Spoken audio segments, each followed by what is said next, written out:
Hello everyone, welcome back to our channel all about learning. आज हम one shot video कर रहे हैं थर्ड सेमेस्टर के subject theory and practice of democracy के ऊपर। ये वीडियो जो है इंपॉर्टेंट क्वेश्चंस के बारे में है, और अगर आपको इसके लॉन्ग आंसर्स या फिर पीडीएफ नोट्स चाहिए तो आप हमारा टेलीग्राम चैनल जो है वो ज्वाइन कर सकते हैं।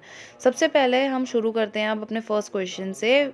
ये बोलता है कि हमें बताना है कि डेमोक्रेसी का जो आइडिया है वो कहाँ से आया है और उसका इवोल्यूशन किस किस प्रकार से हुआ है। तो सबसे पहले डेमोक्रेसी क्या है? डेमोक्रेसी वो है जहाँ पे कि लोगों का शासन होता है, जहाँ पे लोग जो हैं अपना खुद का गवर्नमेंट के लोगों को चुनते हैं और अपना हेड चुनते हैं, जहाँ पे लोग इन सब चीज़ों के बारे में कर सके वोटिंग वगैरह के थ्रू, वो डेमोक्रेसी कहलाती है।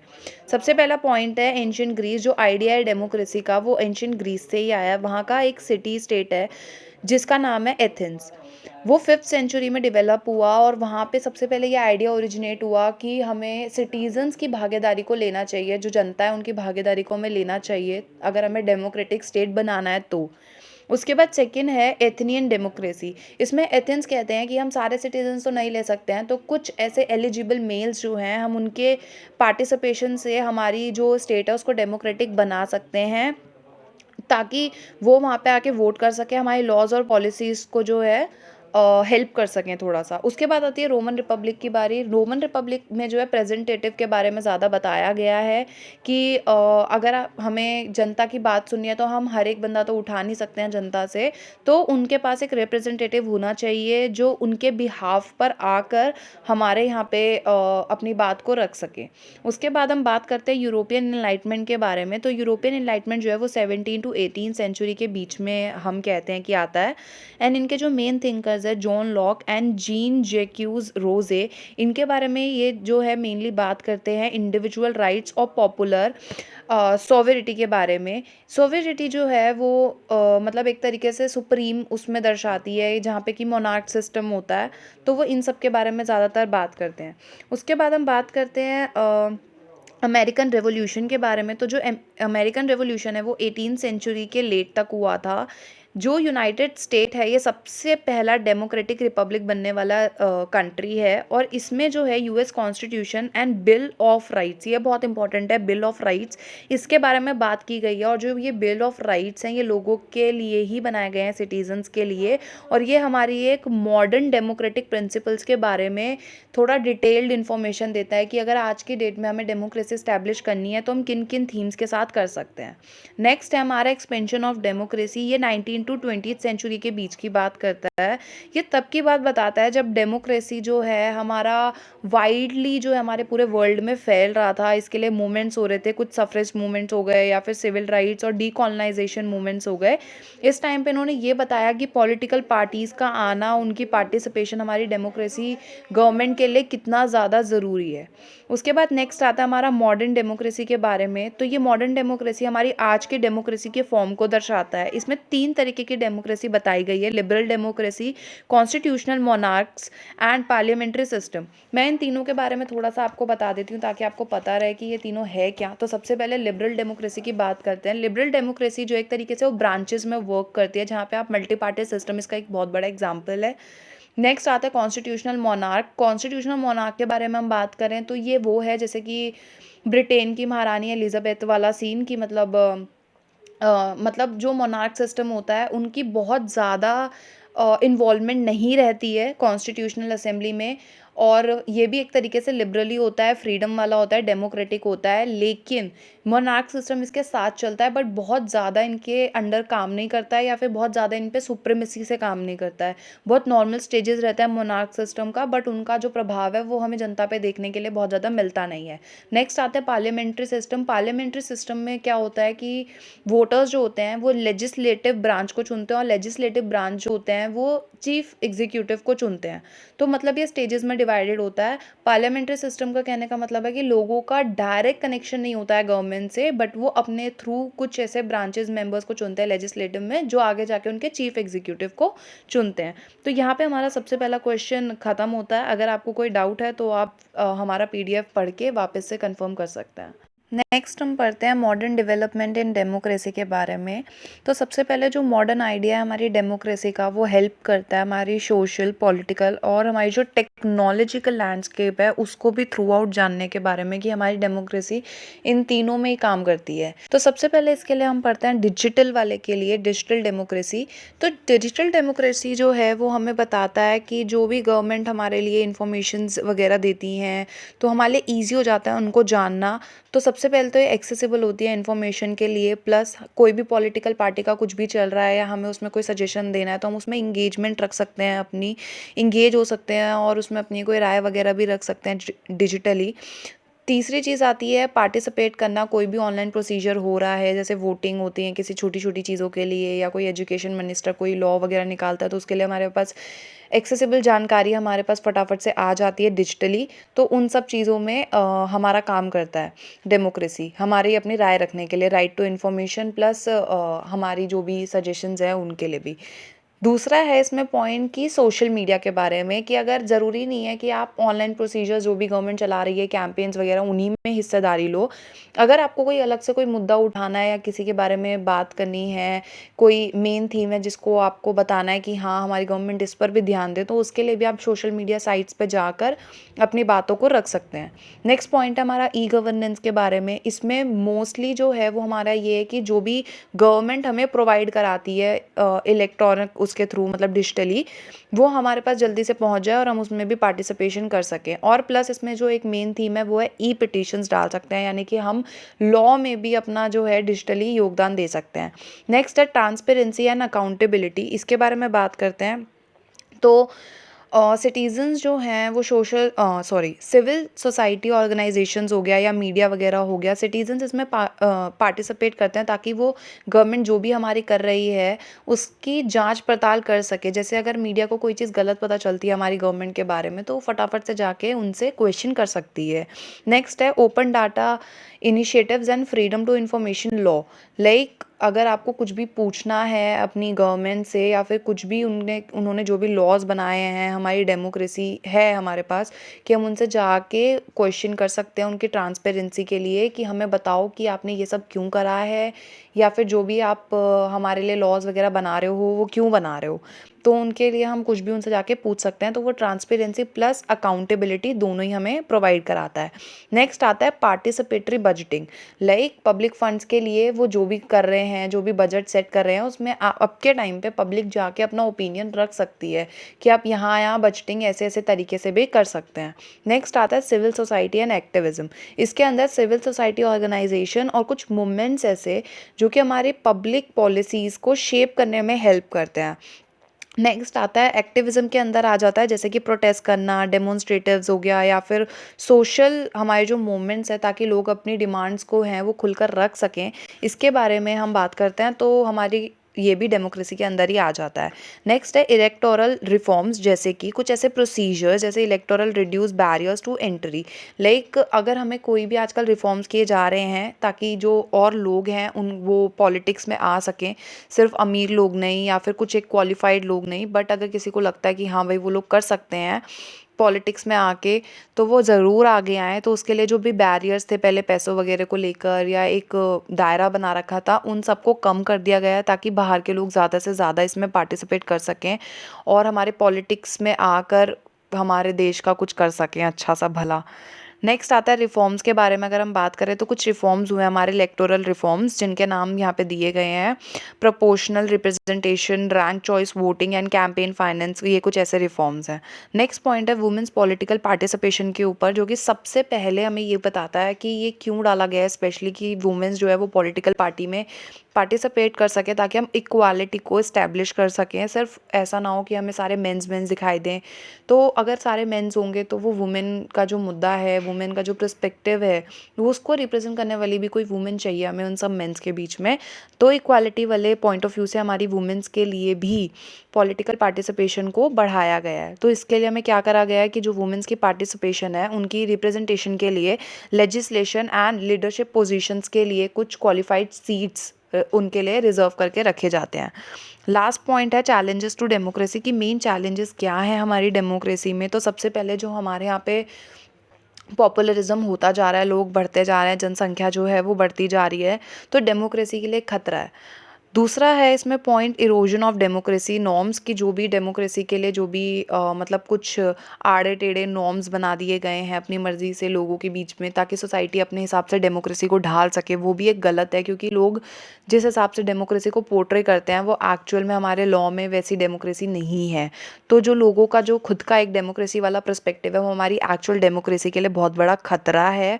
और यही हमारे थर्ड पॉइंट में भी लिखा गया है कि threat to rule of law, कि लॉ के लिए ये भी एक लोगों का जो पर्सपेक्टिव है बहुत बड़ा थ्रेट है हम लोगों के लिए, क्योंकि एक्चुअल डेमोक्रेसी को जानना बहुत ज़्यादा इंपॉर्टेंट है।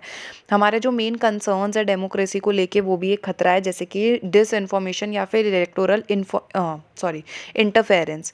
डिसइंफॉर्मेशन, जो भी गलत अफवाहें या फिर जो भी गवर्नमेंट हमें बताती है वो शायद हमारे तक सारी जानकारी नहीं आ पाती है, तो वो भी हमारी डेमोक्रेसी के लिए एक बहुत बड़ा खतरा है, क्योंकि वो भी हमारी एक्चुअल डेमोक्रेसी को एस्टैब्लिश करने में जो है पीछे छोड़ देती है। तो हमें इन सब चैलेंजेस से बचेंगे तभी हमारी डेमोक्रेसी, एक्चुअल डेमोक्रेसी जो है वो एस्टैब्लिश हम कर पाएंगे। सो नेक्स्ट क्वेश्चन है हमारा, difference between ancient Greece and Indian thoughts on democracy के बारे में हमें थोड़ा सा बताना है। तो सबसे पहले एंशियंट ग्रीस से शुरू करते हैं। सो एंशियंट ग्रीस से हम अभी भी पढ़ चुके हैं फर्स्ट क्वेश्चन में, कि जो एंशियंट ग्रीस जो पॉलिटिकल उनका जो आइडिया था डेमोक्रेसी को लेके, वो सिटी स्टेट ऑफ एथेंस से आया था। तो इनमें थोड़ा सा हम पढ़ते हैं कि एथेंस जो हैं उनमें एक थे कैलेस्थनीज, ये जो हैं अराउंड 508 टू 507 BC के बीच में थे। एंड इनको जो है फादर ऑफ एथेनियन डेमोक्रेसी के नाम से भी जाना जाता था। इन्होंने सबसे अच्छी एथेनियन डेमोक्रेसी में इन्होंने अपनी ही पहल रखी थी, अपने ही थॉट्स रखे थे। तो जो हमने पढ़ा था डायरेक्ट डेमोक्रेसी का आइडिया, वो भी इन्हीं का था, जिसमें वो कहते हैं कि हमें जो है सिटीजन्स की भागीदारी को इन्वॉल्व करना चाहिए और सिटीजन्स को भी अपने लेजिस्लेशन जो भी असेंबली है उसके अंदर। तो बट जो मेजर आइडिया था उनका वो यही था कि हम सबको क्योंकि इंक्लूड नहीं कर सकते हैं, तो उन्होंने मेल्स को रखा था, और मेल्स में भी एक एज रखी थी जिनके ऊपर वही सिर्फ मेल्स कर सकते थे पार्टिसिपेट। बट मेजरली उन्होंने जो एक्सक्लूड ही कर दिया था विमेंस को, स्लेव्स को एंड जो फॉरेनर्स होते थे उनको। मतलब ये तीन लोग, विमेंस, स्लेव्स और फॉरेनर्स जो हैं, इनकी किसी भी तरीके से जो लीगल जो भी इनका असेंबली है उसमें पार्टिसिपेट नहीं कर सकते थे। नेक्स्ट है कि जो एथनियंस होते थे उनकी एक असेंबली होती थी, एथनियन असेंबली, जिसको एक्लेसिया नाम से जाना जाता था। वो सबसे मेजर उनकी जो बॉडी होती थी, लेजिस्लेटिव बॉडी, वो सबसे मेन थीम थी इस पूरे के पूरे एंशियंट ग्रीस का जितना भी था एथनियन असेंबली में। लेजिस्लेशन बॉडी सबसे ज़रूरी काम करती थी, इनका सेंट्रल थॉट इसी पे था। एक उनका लीगल सिस्टम था, यानी कि उन्होंने कोर्ट्स बनाने का भी सोचा था। तो जो उनके मेजर कोर्ट से जो पॉपुलर कोर्ट था उसका नाम था दिकास्त्रिया। नेक्स्ट, जो भी सिटीजन्स होते थे, यानी जो भी जो मेजर बाहर के जो लोग आते थे, सिटीजन जो पार्टिसिपेट करते थे एज अ जूरियर्स, वो इसी में पार्टिसिपेट करते थे इनके कोर्ट में। नेक्स्ट, इन्होंने एक और आइडिया जो एथनियन के उससे ही निकला था, वो था ऑटैरिसिज्म का। इसका मतलब होता है कि आपको किसी भी एक पर्टिकुलर ग्रुप या किसी पर्टिकुलर इंडिविजुअल या उसकी फैमिली या किसी भी मतलब एक पर्टिकुलर ग्रुप को जो है जब आपकी सोसाइटी से बाहर कर दिया जाता है, तो 10 साल के लिए, सॉरी, जब उनको बाहर कर दिया जाता है तो इसी के अंदर आता है, उसको कहते हैं हम ऑस्टैरिसिज्म। ठीक है। जो एथनियन ग्रुप था 508 BCE में, उन्होंने ये भी लगाना शुरू करा था कि लोगों को, किस पर्टिकुलर ग्रुप के लोगों को उन्होंने बाहर कर दिया था अपने सोसाइटी से, ताकि जो उनके जो डेमोक्रेसी है उसको स्टैब्लिश कर सकें। और मैं भी इस थॉट के ऊपर कि लाइक वो लोग अच्छे नहीं हैं उनके सोसाइटी के लिए या उनकी डेमोक्रेसी जो चल रही है उसके लिए अच्छे नहीं है, इसलिए उनको 10 साल के लिए निकाल दिया जाता था अपनी सोसाइटी से। तो ये सब जो है एंशियंट ग्रीस के कुछ थॉट्स हैं डेमोक्रेसी के ऊपर। नेक्स्ट अब हम पढ़ते हैं इंडिया के थॉट्स डेमोक्रेसी पे। तो सबसे पहले, जो इंडिया जैसा आज है हमारे डेमोक्रेसी के थॉट्स को लेकर, ऐसे एंशियंट टाइम पे नहीं था। तो जो इंडिया के थॉट्स हैं वो आज के मॉडर्न डेमोक्रेसी के थॉट्स से एकदम अलग थे। बट फिर भी कहीं ना कहीं अपनी जगह पे वो ट्राई कर रहे थे कि वो डेमोक्रेसी के आसपास आ सके। तो तब की हम बात कर रहे हैं जहाँ पे जब रिपब्लिक्स एंड जनपद्स की बात करते हैं हम, कि जनपद जो है उनकी खुद की फॉर्म ऑफ गवर्नेंस होती थी, यानी उनके खुद के चलाने के कुछ तरीके होते थे उस टाइम पे, राजा महाराजाओं के टाइम पे एंशियंट इंडिया में, जहाँ पे वो कोशिश करते थे डेमोक्रेसी को स्टैब्लिश करने के लिए अपने अपने तरीक़ों से। बट उनकी जो गवर्नेंस जो भी होती थी सब अलग अलग तरीके से अपने अपने हिसाब से अपने अपने स्टेट को चलाया करते थे। इसमें जनपद और रिपब्लिक्स के बारे में अगर हम बात करें तो इसलिए हम कहते हैं कि वो डेमोक्रेटिक थे समहाउ, क्योंकि जब भी वो कोई डिसीजन लेते थे या फिर जब भी कोई एक लॉ या पॉलिसी कोई भी राजा को बनानी होती थी, वो तो अकेला नहीं बनाता था। पीपल सारे के सारे जितने भी उसके लोग होते थे वो सारे इकट्ठे बैठते थे असेंबली में, ताकि वो डिसीजन मेकिंग प्रोसेस में पार्टिसिपेट कर सकें, और वो भी एक तरीके से डेमोक्रेसी को ही दर्शाता है। तो ऐसे ही डिसीजन मेकिंग प्रोसेस को असेंबल करने के लिए कुछ असेंबलीज होती थी जिनको हम सभा और समिति के नाम से जानते हैं। सभा होती थी जिसमें कि सारे जो काउंसलर्स होते थे वो सब एल्डर्स होते थे, वो पूरे बड़े बड़े लोगों की काउंसिल होती थी, उनको हम सभा के नाम से जानते हैं। और एक कुछ ऐसी बहुत बड़ी असेंबली जिसमें सिर्फ और सिर्फ सिटीजन्स पार्टिसिपेट करते थे, उन्हें हम समिति के नाम से जानते हैं। तो हमारा जो एंशियंट इंडिया वाला जो पीरियड है उस टाइम पे सिर्फ इन्हीं लोगों ने नहीं बल्कि बुद्धिज़्म का भी कुछ इन्फ्लुएंस रहा है। जैसे कि जब बुद्धिज़्म लोग आए थे उस टाइम पे, जो बुद्धिस्ट थे उन्होंने ये बताया कि डेमोक्रेटिक जो आइडियाज़ हैं उनको और ज़्यादा इवॉल्व कर दिया, और ज़्यादा उन्होंने इंक्रीज़ करके बताया कि हम कैसे जो है डेमोक्रेसी को हम बता सकते हैं। उसके बाद आए मौर्यन एम्पायर वाले। तो मौर्यन एम्पायर जो कि हमारा 4th to 2nd century BCE के पीरियड ऑफ टाइम पे था, उस टाइम पे पूरे मौर्यन एम्पायर ने नहीं, बट जब अशोका का टाइम था उस टाइम पे उन्होंने बताया कि एक अच्छी गवर्नेंस हम कैसे चला सकते हैं। और सबसे इम्पॉर्टेंट उन्होंने धर्मा वाला कंसेप्ट दिया, जिन्होंने उनमें मॉरल प्रिंसिपल्स बताए हमारी डेमोक्रेसी के लिए।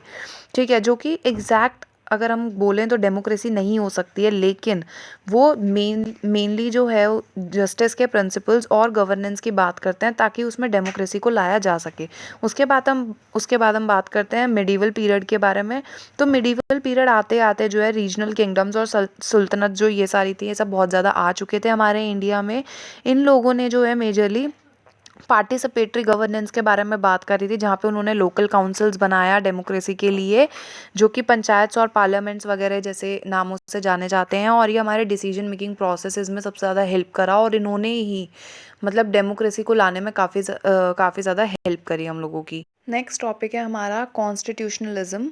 कॉन्स्टिट्यूशन होता क्या एक्चुअली? कॉन्स्टिट्यूशन जो है वो बहुत इंपॉर्टेंट होता है, चाहे वो रिटन हो चाहे अनरिटन कॉन्स्टिट्यूशन हो, बट वो हमारा मेजरली काम करता है, सुप्रीमेसी दिखाता है अपनी लॉ ऑफ लैंड के ऊपर। मतलब जो भी स्टेट है उसको चलाने का तरीका कॉन्स्टिट्यूशन में बहुत इजीली हमें बताया जाता है कि ऐसे ऐसे चलना चाहिए, जो कि हमारी सरकार को भी समझने में आसानी होती है, प्लस हमारी सिटीजन्स के लिए भी आसान हो जाता है।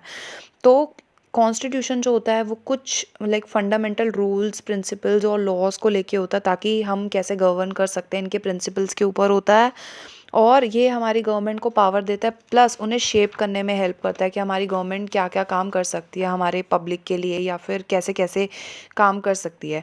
बट कॉन्स्टिट्यूशनलिज्म के अंदर कुछ मेन एलिमेंट्स आते हैं, 4-5 एलिमेंट्स हैं। तो सबसे पहला एलिमेंट है रूल ऑफ लॉ, यानी कि जो भी लॉ बनाया जा रहा है कॉन्स्टिट्यूशन के तहत वो हर किसी पे इम्प्लीमेंट होगा, हर कोई उसको मानेगा बराबरी से, इक्वालिटी से। कोई भी किसी के लिए भी ऐसा नहीं होगा कि अगर कोई बड़े दर्जे पे है ऑफिसर तो उसके लिए अलग रूल्स हैं, अलग लॉज हैं, ऐसा नहीं होता। सिटीजन्स, गवर्नमेंट के लोग, सबके लिए बराबर रूल्स बनाए जाते हैं। दूसरा हमारे पास पॉइंट है लिमिटेड गवर्नमेंट, यानी कि जो पावर्स हैं हमारी गवर्नमेंट के पास उसके ऊपर कुछ लिमिटेशंस लगाई जाती हैं, ताकि गवर्नमेंट कुछ भी अपनी मर्जी से ना कर सके। तीसरा है प्रोटेक्शन ऑफ इंडिविजुअल राइट्स, यानी कि कुछ बिल्स ऑफ राइट या फिर हम कह सकते हैं कुछ ऐसे प्रोविजंस बनाए जाते हैं, ताकि हमारी जो जनता है या फिर कोई भी इंडिविजुअल है उसके राइट्स या उनकी फ्रीडम पे कोई आँच ना आ सके, कोई भी तरीके से कोई उनको मिसयूज़ या हैरेस ना कर सके। तो इसके लिए कुछ राइट्स, कुछ प्रोविजंस बनाए जाते हैं। नेक्स्ट है सेपरेशन ऑफ पावर, यानी हमारी जो मेजरली जो पावर्स हैं वो 3 जगह ब्रांचेस में बांटी गई है। सबसे पहला है लेजिस्लेटिव, दूसरा है एग्जीक्यूटिव, तीसरा है जुडिशियल। ये 3 क्यों बांटी जाती है, ये पावर्स क्यों बांटना ज़रूरी होता है? ताकि किसी भी एक ब्रांच के हाथ में अगर पावर रहेगी तो बहुत ज़्यादा पावरफुल हो जाएंगे और अपनी मर्ज़ी से कुछ भी करने लग जाएंगे। तो इसलिए पावर्स का सेपरेशन होता है, ताकि ज़्यादा पावर जो है वो किसी के पास ना आ सके और कोई भी अपने पावर का मिसयूज़ ना कर सके। लास्ट और नेक्स्ट है जुडिशियल रिव्यू। जुडिशियल रिव्यू यानी कि कोई भी हमारी गवर्नमेंट कोई भी लॉ बना रही है, कोई भी स्ट्राइक डाउन लॉज बना रही है या कुछ भी एक्शंस ले रही है हमारी गवर्नमेंट, तो उस पर एक जुडिशरी का, हमारी जो जुडिशरी है उसका एक रिव्यू होना चाहिए। उसको देख रेख में उसके काम ये होने चाहिए ताकि वो बता सके कि जो भी हमारी गवर्नमेंट कर रही है वो कॉन्स्टिट्यूशनली राइट है या नहीं। अब चलते हैं हमारे नेक्स्ट क्वेश्चन पे, जो कि है liberal, participatory and deliberative democracy के ऊपर, तो सबसे पहले हम लिबरल रिप्रेजेंटेटिव डेमोक्रेसी से पढ़ते हैं। तो लिबरल रिप्रेजेंटेटिव डेमोक्रेसी जो है वो हमें सिंपली ये बताता है कि जहाँ पे लोग जो है अपने बिहाफ पे एक रिप्रेजेंटेटिव चुनते हैं, एंड वो रिप्रेजेंटेटिव जो होते हैं वो आगे जाके हमारे लेजिस्लेशन में या फिर जो असेंबलीज होती हैं गवर्नमेंट की, उसमें हमारे सिटीजन्स को रिप्रेजेंट करते हैं। उनके गए हुए जो मुद्दे होते हैं उनको जाके रिप्रेजेंट करते हैं, उन पर बातचीत करते हैं। यही एक मेजर थीम है हमारे लिबरल रिप्रेजेंटेटिव डेमोक्रेसी की। इसके अंदर जो है मेजरली हमारा जो है लिबरलिज्म, इंडिविजुअल राइट्स और फ्रीडम जैसी मुद्दों पे मेन बात होती है।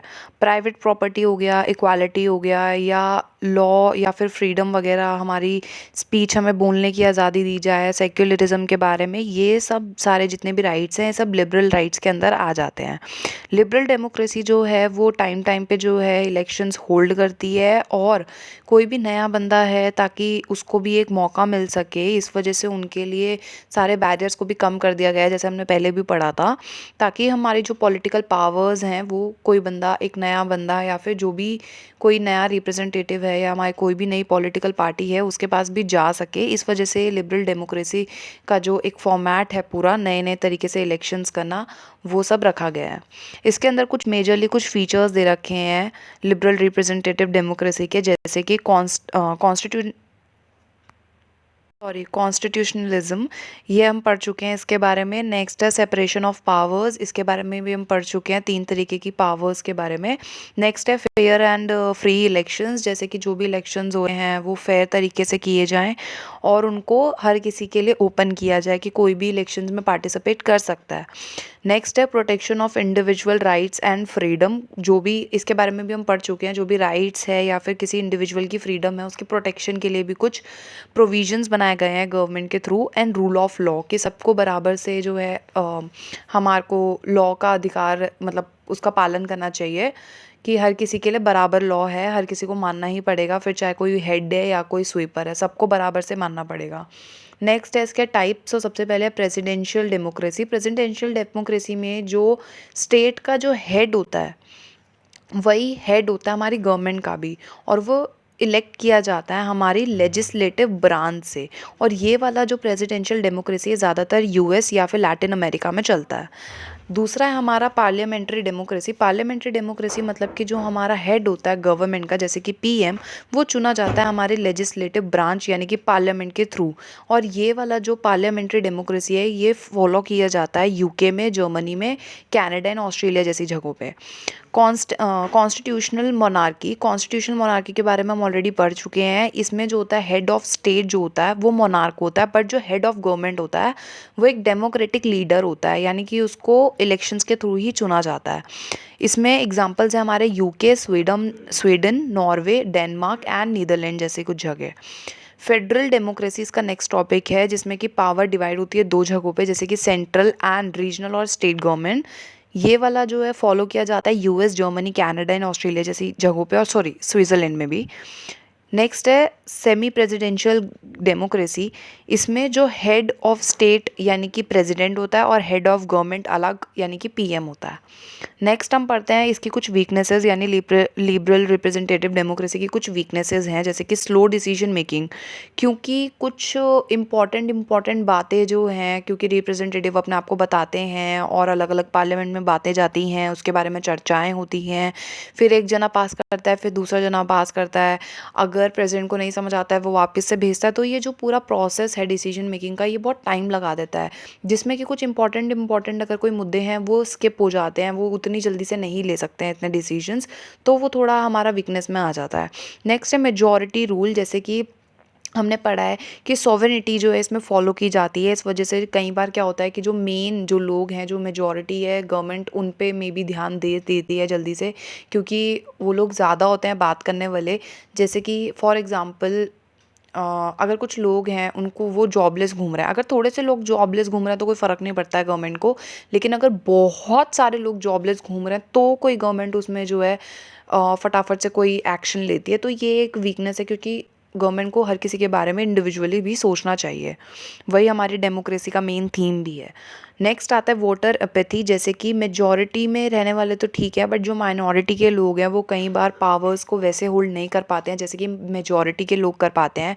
फॉर एग्जांपल, अगर मान लो कोई बंदा रिच है और कोई लोग पुअर हैं, तो ज़्यादातर जो मान लो कोई भी चीज़ अगर महंगी जा रही है हमारे यहाँ पे जो भी महंगाई बढ़ती जा रही है, तो अगर वो रिच लोगों को ज़्यादा खास फ़र्क नहीं पड़ेगा तो गवर्नमेंट को भी ज़्यादा खास फ़र्क नहीं पड़ेगा अगर रिच लोग ज़्यादा है rather than the poor one. तो इस वजह से जो माइनॉरिटी के लोग रह जाते हैं या जो कम लोग होते हैं वो रह जाते हैं, वो लोग पावर्स अच्छे से होल्ड नहीं कर पाते हैं जैसे कि मेजॉरिटी के लोग कर पाते हैं। नेक्स्ट है मनी इन पॉलिटिक्स। तो मनी जो है, जैसे कि रिच लोग होते हैं वो इन्फ्लुएंस करते हैं कि जो भी पॉलिसीज़ बनाई जा रही है हमारी गवर्नमेंट में वो हमारी तरफदारी से बने, वो ट्रेड के लिए है तो ट्रेड भी हमारे उससे बने। जो माइनॉरिटी के लोग होते हैं वो फिर वहाँ फंस जाते हैं। नेक्स्ट है पॉलराइजेशन एंड ग्रिडलॉक।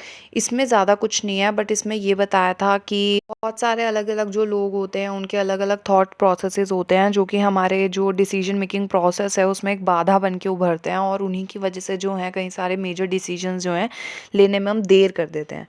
उसके बारे में था ये। Limited participation is a next topic. So जो है हमारे पास इक्वल एक्सेस तो है लोगों के पास कि वो लोग आ सकते हैं, पार्टिसिपेट कर सकते हैं हमारे पॉलिटिकल प्रोसेस। कई बार क्या होता है कि कुछ लोग हैं जैसे कि जो एजुकेशन जिनकी अच्छी नहीं होती है या फिर जिनके पास इनकम अच्छी नहीं है, वो लोग बहुत ज़्यादा अमीर नहीं है, तो वो लोग जो है पार्टिसिपेट नहीं कर पाते हैं या फिर उनकी जो बात है वो नहीं सुनी जाती है। नेक्स्ट आता है हमारा लैक ऑफ रिप्रेजेंटेशन। बहुत सारे ऐसे ग्रुप है जिनको रिप्रेजेंट करने की बहुत ज़्यादा ज़रूरत है, बट क्योंकि वो लोग अपने आप को रिप्रेजेंट नहीं कर रहे हैं तो इस वजह से भी एक डेमोक्रेसी पीछे हट जाता है। जैसे कि कुछ माइनॉरिटी के लोग हो गए, वुमेंस को रिप्रेजेंट करना हो गया, या फिर कुछ मार्जिनलाइज्ड ग्रुप हो गए जो अपने आप को रिप्रेजेंट नहीं कर रहे हैं। नेक्स्ट आता है वनरेबल टू मैनिपुलेशन। जैसे कि कुछ बाहर की फॉरेनर पावर्स हैं, जब हम यहाँ पे पॉलिटिक्स करते हैं इंडिया में, तो क्योंकि बाहर की एमएनसीज कंपनीज हो गई या फिर बाहर का कुछ ऐसा, क्योंकि हमें बाहर की जो कंट्रीज होती हैं उनके साथ भी हाथ मिला के चलना पड़ता है, पावर्स को शेयर करना पड़ता है, तो ऐसी जो फॉरेन पावर्स होती हैं उनकी इंटरफेरेंस आ जाती है हमारी पॉलिटिकल प्रोसेसेस में, तो ये भी एक डेमोक्रेसी जो है यहाँ पे उन वीक पड़ जाती है थोड़ी सी। नेक्स्ट है हमारा पार्टिसिपेटरी डेमोक्रेसी। पार्टिसिपेटरी डेमोक्रेसी है वो ज़्यादातर बोलती है कि लाइक हमें एक्टिव पार्टिसिपेशन चाहिए हमारे लोगों का ज़्यादा से ज़्यादा। वो जो पार्टिसिपेटरी डेमोक्रेसी है वो हमें सिटीजन्स की पार्टिसिपेशन के बारे में बताता है ज़्यादातर। उसका मेन फोकस सिटीजन्स ही हैं। वो बताता है कि जो भी बजट मेकिंग हो रहा है या फिर जो भी पोलिंग वगैरह हमारी गवर्नमेंट करती है छोटे छोटे डिसीजंस के लिए, उसमें ज़्यादा से ज़्यादा सिटीजन्स को पार्टिसिपेट कराना उनका एम है। ये क्यों ज़रूरी होता है? ये इसलिए ज़रूरी होता है ताकि जो लोग हैं वो इंगेज रहें हमारी गवर्नमेंट के साथ और उनको समझने में, हमारी गवर्नमेंट को समझने में अच्छे से वो लाइक पूरा एक प्रोसेस जो है वो फॉलो कर सके, ताकि हमारी गवर्नमेंट जो भी कर रही है वो जान भी सके। प्लस जो भी हमारे अभी कुछ रीसेंट अगर कुछ भी चल रहा है, हमारी गवर्नमेंट क्या क्या कर रही है या फिर हमारे फॉरेन उससे क्या क्या रिलेशंस हैं, या फिर हमारी गवर्नमेंट हमारे खुद के लिए, हमारी सोसाइटी के वेलफेयर के लिए क्या क्या कर रही है, ये भी लोग जान सकें। ये एक बहुत बड़ा इनके लिए एडवांटेज हो जाता है पार्टिसिपेटरी डेमोक्रेसी के अंदर। तो इसके कुछ इंपॉर्टेंस है जैसे कि गुड गवर्नेंस, जैसे कि कोई भी रिव्यूज़ हो गए या ओपिनियंस हो गए, डिसीजन मेकिंग प्रोसेसेस हो गए, इसके अंदर दोनों एक दूसरे को लेकर जो है कंसर्न रहते हैं। दैट्स वाई ये एक अच्छी गवर्नमेंट फॉर्म कर सकते हैं। फीडबैक मैकेनिज्म, जैसे कि जो गवर्नमेंट के जो पीओवी हैं, जो पॉइंट ऑफ व्यूज़ हैं हमारी गवर्नमेंट के, प्लस हमारे सिटीजन जो भी उनके जो पीओवीज़ हैं, ताकि वो दोनों अपने आप को बता सकें कि हाँ भाई हमारे, क्योंकि सिटीज़न ज़्यादा जानते हैं हमारी स्टेट को, तो अगर सिटीज़न ज़्यादा अच्छे से जानते हैं तो सिटीज़न्स का बताना, उनकी नज़रें ज़्यादा इम्पोर्टेंस रखती है हमारी गवर्नमेंट के लिए। तो इसलिए एक फ़ीडबैक जो मैकेनिज़्म है, अगर गवर्नमेंट कुछ भी कर रही है तो उसके ऊपर क्या चर्चा है हमारी सिटीज़न्स की, ये जानना बहुत ज़रूरी हो जाता है। नेक्स्ट है बेटर पॉलिसी इम्प्लीमेंटेशन। जैसे कि कोई भी अगर काम अच्छा कर रही है हमारी वेलफेयर के लिए, कुछ भी गवर्नमेंट ने अच्छा करा है, तो उसका जो रिज़ल्ट है वो पॉजिटिव तभी आएगा जब गवर्नमेंट जानेगी कि उनके सिटीजन्स के थ्रू ही कि भाई वो सिटीजन्स क्या कर रहे हैं उस वेलफेयर जो भी काम करा उन्होंने, उनकी पॉलिसी को लेकर। जैसे स्वच्छ भारत अभियान हो गया, बेटी बचाओ बेटी पढ़ाओ आंदोलन हो गया, अगर हम सिटीज़न से नहीं पूछेंगे, हमारी गवर्नमेंट नहीं बोलेगी कि हाँ भाई तुम लोग बताओ कि कितना चल रहा है, अगर वो बताएगी ही नहीं हमारी सिटीजन्स गवर्नमेंट को, तो गवर्नमेंट को कैसे पता चलेगा कि उन्होंने जो भी काम करा है हमारे सिटीजन्स के लिए, जो भी पॉलिसीज़ बनाई है वो अच्छी है या नहीं है। तो इन फ्यूचर जो इम्प्लीमेंटेशन होता है हमारी पॉलिसी का, वो एक अच्छे वे, मैनेजेबल वे में चलता है और उनको पता चल जाता है कि हमारी सिटीज़न जो है, जो भी हमारी जनता है, वो क्या चाहती है हमसे। नेक्स्ट है अकाउंटेबिलिटी, यानी ये टू वे मैकेनिज़्म है। जो हमारा पार्टिसिपेटरी डेमोक्रेसी है वो दो तरीक़ों से काम करता है। सिटीज़न्स को काम करता है ये बताने में कि हमारा क्या इशू है, ताकि गवर्नमेंट समझ सके, प्लस हमारी जो सिटीज़न्स हैं उनको ये समझने में कि हमारी जो गवर्नमेंट्स हमारे लिए जो एफ़र्ट डाल रही है वो कितने ज़्यादा इम्पॉर्टेंट है। फिर इसके बाद आता है, कुछ क्रिटिक्स उठकर आए हैं जो बोलते हैं कि ये वाली पार्टिसिपेटरी जो गवर्नमेंट है वो अच्छी नहीं है। क्यों? क्योंकि इतनी बड़ी पॉपुलेशन में, इंडिया जैसी कॉम्प्लेक्स पॉपुलेशन में आप कैसे सारे सिटीजन्स की बातों को सुन सकते हो, ये एक बहुत बड़ा मुद्दा है। और इतने सारे कॉम्प्लेक्स मैटर्स हैं, इतने सारी चीज़ें हैं, वो आप हर एक सिटीज़न को तो नहीं समझा सकते हो। तो वो भी एक क्रिटिक्स का कहना है। दूसरी चीज़, कहीं ऐसे मुद्दे होते हैं जिस पे हमें एक नॉलेजेबल बंदा, एक एक्सपर्ट बंदे की एडवाइस बहुत ज़्यादा ज़रूरी होती है, तो शायद हम उनमें हर एक सिटीज़न्स या सिटीज़न्स में से राय नहीं ले सकते हैं। नेक्स्ट आ गया टाइम कंज्यूमिंग वाला पार्ट।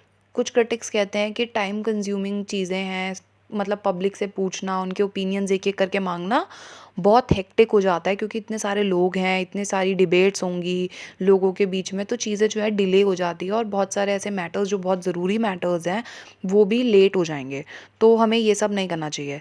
नेक्स्ट हम बात करते हैं डेलिब्रेटिव डेमोक्रेसी की। जो डेलिब्रेटिव डेमोक्रेसी है, it's more like a participatory democracy. Deliberative democracy बोलती है कि इनमें भी सिटीज़न का पार्टिसिपेशन बहुत ज़्यादा ज़रूरी है, जैसे कि public deliberation in decision making. Main जो चीज़ है वो क्या है डेलिब्रेशन डेमोक्रेसी में, कि पब्लिक का पार्टिसिपेशन होना चाहिए, जैसे मैंने बताया। और दूसरी चीज़, ये पब्लिक के कॉन्वर्जेसन को भी बढ़ावा देती है, उनको इन्फॉर्मेशन देती है पब्लिक पॉलिसीज़ के बारे में, प्लस उनसे पूछती भी है। दूसरी चीज़, डिसीजन जो हैं वो सारी चीज़ें, जो भी प्रोसेसेस जो भी ले रही है हमारी गवर्नमेंट, वो सब डिसीजंस जो हैं वो एक डिस्कशंस, एक अच्छे एप्रोप्रिएट डिस्कशंस और डिबेट को लेकर ही उसके बाद होने चाहिए, जो कि कौन करेगा, हमारी सिटीजन्स करेगी। वो कैसे करेगी? आइडियाज़ को चेंज करके, एक दूसरे से इंटरचेंज करके, या फिर एक दूसरे के पर्सपेक्टिव और अच्छे से जानकर एक कलेक्टिव डिसीजन लेगी। उसे हम कहते हैं डेलिब्रेटिव डेमोक्रेसी। ठीक है, डेलिब्रेटिव डेमोक्रेसी जो है वो एक तरीके से हमारी रिप्रेजेंटेटिव डेमोक्रेसी के लिए एक बहुत बड़ा लिमिटेशन है। क्यों? क्योंकि वो कहता है कि हमारी जनता ज़्यादा ज़रूरी है रादर देन रिप्रेजेंटेटिव, क्योंकि क्या पता रिप्रेजेंटेटिव कहीं पर हमारी मेजॉरिटी की साइड हो जाए, तो इंडिविजुअलिटी जो है वहाँ पे ख़त्म हो जाती है। इस वजह से ये जो है पार्टिसिपेटरी डेमोक्रेसी को पावर देता है। दूसरा, इसके बारे में लास्ट टॉपिक हम बात करते हैं कुछ फीचर्स के बारे में। सबसे पहले है इंक्लूसिविटी, यानी सारे मेंबर्स जो है हमारी सोसाइटी में उनके कास्ट को छोड़कर, उनके बैकग्राउंड को छोड़कर, उनके सोशल स्टेटस को छोड़कर, या फिर उनके जेंडर को छोड़कर, हर एक पर्सन, हर एक इंडिविजुअल की बात को सुनना, पहचानना बहुत ज़रूरी है, क्योंकि हर एक बंदे की वॉइस जो है वो बहुत ज़रूरी है और उनको सुनना भी बहुत ज़रूरी है। नेक्स्ट है रीज़न डिस्कशन, यानी कि जैसे मैंने बताया कि एक रीज़नेबल डिस्कशन होना चाहिए, लोगों के बीच में डिबेट होना चाहिए, रादर देन हम इमोशनली या किसी के आइडियोलॉजी से लेकर एक दूसरे पे बहसबाजी करें। इससे अच्छा है कि हमें एक अच्छा डिस्कशन लोगों के बीच में बिठाना चाहिए, ताकि एक डिबेट हो, अच्छी डिबेट हो, हम एक दूसरे की बातें भी सुने, एक दूसरे के पर्सपेक्टिव को जानें और फिर उस हिसाब से हम एक डिसीजन लें।